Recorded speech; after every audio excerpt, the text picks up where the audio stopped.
നഗരസഭകളിൽ ചെങ്ങന്നൂർ, മാവേലിക്കര, കായംകുളം എന്നിവിടങ്ങളിലാണ് ഭരണം കൈയാളാൻ ആർക്കും വ്യക്തമായ ഭൂരിപക്ഷം ലഭിക്കാത്തത്. ആലപ്പുഴ നഗരസഭയിൽ ഒരു സീറ്റിന്റെ കുറവുണ്ടെങ്കിലും സ്വതന്ത്രയുടെ പിന്തുണ UDF നേടിയിട്ടുണ്ട്. മാവേലിക്കരയിൽ UDFനെ 3ാം സ്ഥാനത്തേക്ക് തള്ളി BJP പ്രതിപക്ഷത്തേക്ക് എത്തിയിട്ടുണ്ട്. 28 സീറ്റിൽ 12 LDF നേടിയപ്പോൾ 10 സീറ്റാണ് BJP സഖ്യം നേടിയത്. UDFന് ലഭിച്ചതാവട്ടെ 6 എണ്ണം മാത്രം. ചെങ്ങന്നൂരിലും BJP വലിയ മുന്നേറ്റമാണ് നടത്തിയത്.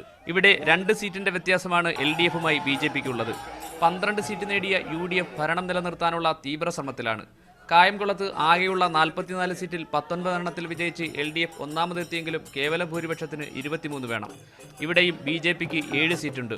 ഇവിടെ NCP ഒറ്റയ്ക്ക് മത്സരിച്ച് ഒരു സീറ്റ് നേടിയിട്ടുമുണ്ട്. ഈ പിന്തുണയ്ക്കായി ഇരുമുന്നണിയും ശ്രമം ആരംഭിച്ചു. കൂടാതെ വിജയിച്ച 2 സ്വതന്ത്രയും ചാക്കിലാക്കാൻ ശ്രമം ആരംഭിച്ചു കഴിഞ്ഞു. ചേർത്തല നഗരസഭയിലും ഹരിപ്പാടുമാണ് UDFന് ഭരണം ഉറപ്പായത്.